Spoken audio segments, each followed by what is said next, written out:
What's happening, squad? Let's do a little Prince thoughts today. Today is a pivotal day in the history of Prince. Today is April 21st, 2021. That date is pivotal because 5 years ago on this day is when Prince left us. When the news came out that Prince died, I think it was earth-shattering. It just shocked the world. Mostly because he was so fit and he was like a health kind of nut. And we just thought he would live forever. We never thought the purple Yoda was ever going to die. You know what I mean? So let me frame that day for you. I happened to be at work that day. I was working in Springfield, and I always go out the building and go out to lunch. I like to go to a few parks to eat lunch. And I got in my car, grabbed my lunch. I'm sitting in the park, and I'm starting to eat my lunch. And my phone starts blowing up. Text messages, Facebook, you know. And I'm reading. I'm like, what? Like, nah. I'm listening to ESPN Sports Radio. And all of a sudden, on a sports radio network, they stopped the program to announce that Prince was just found dead at Paisley Park in the elevator, no less. And he was by himself when he died. I'm like, no, this can't be right. I immediately flip over to BLS. They're playing the Prince songs. They make an announcement. Hot 97. They got BGO.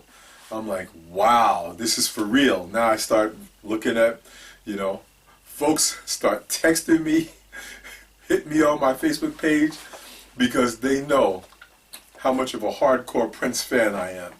It was amazing. You would have thought, quite actually, that Prince was like my brother, or he's my cousin, or my uncle or something, because folks know how hard I ride for Prince. I discovered Prince in 1979 when he dropped his second album. Michael Jackson had been bubbling and was making a hell of a lot of noise, but when I found this cat from Minneapolis and I heard what he was doing, I was all in. I went back and got his first album, and I was hooked. The minute I heard Soft and Wet, I was done. And I've been a fan ever since. Had the pleasure of seeing him multiple times, and his aura was just, everything that spoke to me came through this man. I like a lot of artists. I love a lot of styles of music. But when you talk about the whole package and what he did and how he did it, it's my guy, man. Prince is my guy. So I had to write some notes down because I can't remember everything. As I said, I was at work and I came back to the job and I just couldn't believe it. I was in a state of shock.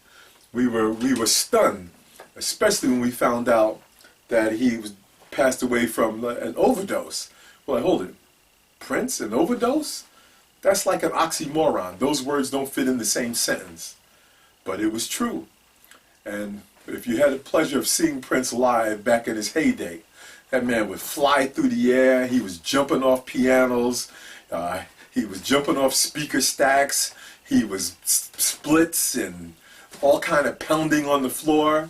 And he was doing multiple shows. Not only was he doing show after show after show, he would do an arena show. Then he would take the band. They'd probably go eat. Then he would go do an after show and he'd do another 2-3 hours. Then he would leave there and go to the studio and work on music. So he was constantly just running on high energy. And he did all that in heels, all right? Most of men, we walk around in flats, for the most part. He did this in heels, and I'd like to see you jump off a piano, off a speaker stack, land on your heels, do a split, pop back up, shimmy across the stage, snap the mic, rip the guitar solo. That's what he was doing all the time. Took a toll on him, to the point where he required hip surgery. They tried to keep it hush-hush. We know at least one, but the rumor is he had both his hips done. Part of it was him being a Jehovah's Witness, and with the surgeries and stuff like that, they really don't condone that type of operations. I'm not saying that particular operation because I don't know their full scope of everything they do. I do know things like blood transfusions and stuff like that. But I think that was a big part of why he wanted to keep these things quiet, because he wanted to try to remain true to the choice of religion he made.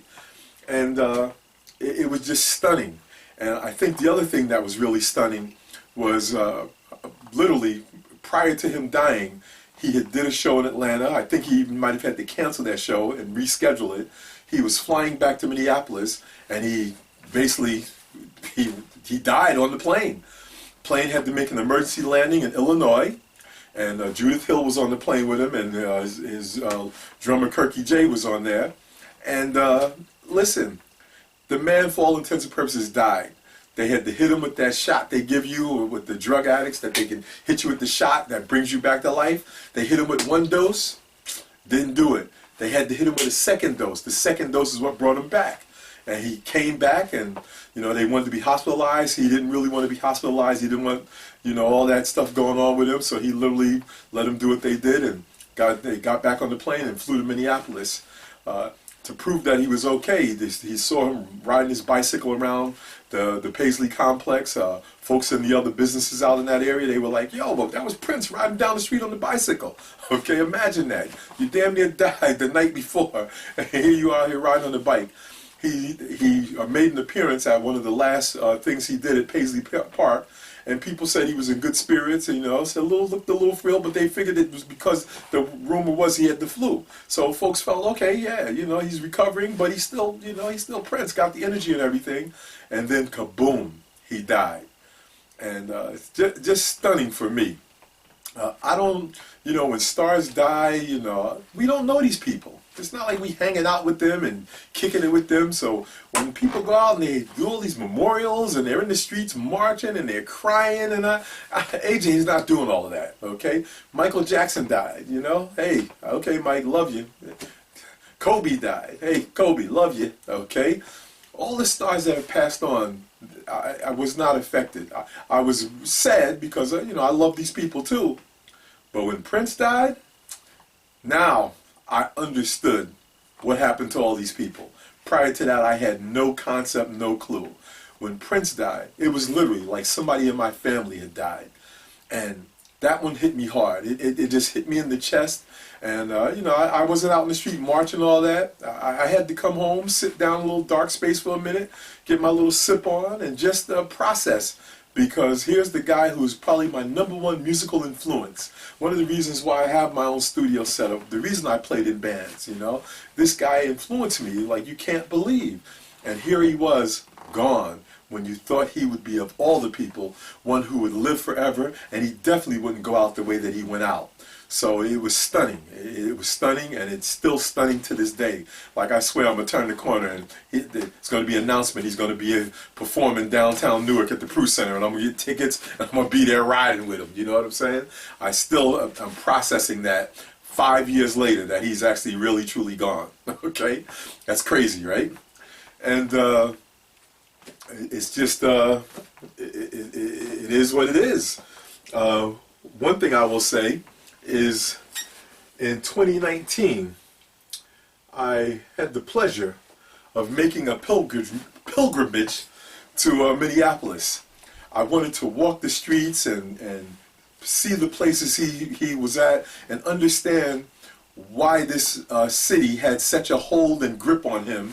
I was born in Hackensack, I go back to Hackensack, it's always home to me, But I left home. I've been gone from home 33 years now, okay? But when I drive through there, it'll always be home to me, because Hackensack is where I was born, it's where my roots are, it's what has an appeal to me. So I can understand what he felt about Minneapolis. So getting a chance to walk through that area, see what he saw through his eyes, and understand it. I stayed right next door, I should say across the street from First Avenue. I could look out my room, because I was on the corner, and First Avenue was across the street, and I could look right down and see literally the marquee of First Avenue. I even went to a show at First Avenue, because I just wanted to see what it was like. It wasn't in the big room where they shot Purple Rain. They have a little downstairs room, and I saw the show there. And from the grace of God, when the people saw me, I had all my Prince gear on. They went and got the manager, and she actually took me upstairs that was closed and let me walk around and let me really experience and feel it. So for that, I am forever grateful, because I think she saw the look in my face and said, this ain't just a fan, this dude's a real fan, and he needs to get the full experience. So that just made it amazing to me to really to feel that space and know that his seminal work, Purple Rain, was shot up in that bad boy. And the highlight for me was, I went to Paisley Park, And when I went out to Paisley Park, that was a spiritual awakening. You felt like you were walking into a cathedral. You felt like you were walking in somewhere where you were going to have an out-of-body experience. And I swear to you, you felt his aura so strongly, you felt every time you turned the corner that Prince was going to come walking through one of these doors and be like, yo, what's up, AJ? Okay? That's how much of his imprint is in that place. And it is spectacular. If artists can build their own kingdom where they can do whatever they want to do for the rest of their lives, Paisley Park is the blueprint for how you want to do this, because he had it all. He had his little room where he had all his memorabilia set up, multiple rooms, not just one room. He had his studio set up. He had his video editing room. He had the sound stage where he could do his own movies and perform his own concerts. He had a little club put in there. If he didn't want to do the big show in the big live space, he had a little smaller room that probably hold about 200-300 people. Just fantastic, fantastic. You know, he really was visionary. He was futuristic with his thoughts and what he was trying to do. And we ain't even talking about the legendary vault that he had locked away down there, where he has all this unreleased music. And that is a real good point to make, because as you look at me, this is the shirt from the Welcome to America tour. Okay, this is from 2010. All right, so in 2010, he did a tour called Welcome to America.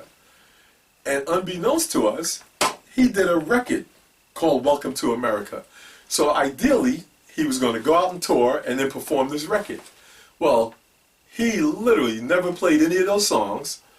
He went out and did the Welcome to America tour. He took that album and just put it in the vault and never released it.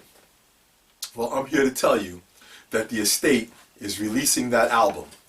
They are going to release that album in July. I really wish they would release it in June on his birthday, June 7th. That would be incredible, but they're pushing it back to July. And I have already ordered the deluxe set. The deluxe set is the 2 vinyl LPs, the CD, a DVD, all this extra memorabilia, and a 32-page book with all incredible photographs and stuff. Hey man, I'm a fan. I just love the man, and anything I can do to support the estate and try to keep getting this new music to come out, I'm all for, because I would love to hear all the things he has going on in the vault. But I want it to be released respectfully, and I want it to be released by music people. I don't want the family to release it, because they want the artist. I want people that work with him, producing types, you know, studio folks that understand this and can package it and really get it to us, the public, the way we need to get it. Obviously, if he put it in the vault and he didn't release it, he either didn't want to release it, or he was not going to release it. But since he's gone, it's just another way to keep his legacy alive and further who he was and what he meant to us as fans and as music people on planet Earth. So let me just check my notes, make sure those were the things I wanted to cover. Okay, Welcome to America tour. Okay, yeah. Okay, I think I've got pretty much everything that I wanted to say. Again, 5 years, we lost one of the most influential musicians in the history of music. He is, to our generation, what Mozart had to be to his generation, Stevie Wonder was when he broke out onto the scene. I'm trying to think of those seminal artists, Michael Jackson. You know, what he did, the difference is Michael wasn't really a musician. He was more of the entertainer style, so this is why I would lean a little bit more harder to Prince than I do to Michael. But just these shooting stars that just come along, you know, every 10, 20, 30 years or so, and just revolutionize the game. And this man did it in spades. Not only did he do it in spades, but he looked good doing it, and the music endured, and he was able to grab a lot of us misfits and take us on that journey with him. I can honestly say, if I didn't listen to the music of Prince as I was coming along, I would be a different kind of cat, because his music allowed me to reach inside myself and dig within myself, even to the fact where I do my own music, you know. It really helped me to realize there were no boxes, okay? There's no borders, man. You do what you feel inside your heart. You do it the way you want to do it, and don't apologize for it. Hey, everything ain't for everybody. And clearly, Prince wasn't for everybody. But for those of us who loved him and were in the know and dug everything he did, we still riding with you, my man. We love you, and we miss you, all right? Just know, the work you left behind on planet Earth, we're going to carry that forward, and we're going to keep on celebrating who you are and what you meant to us. That's all I got for you. AJ's Prince Thoughtz on April 21st, 2021, 5 years after the death of an icon. Thanks for listening. Bye-bye.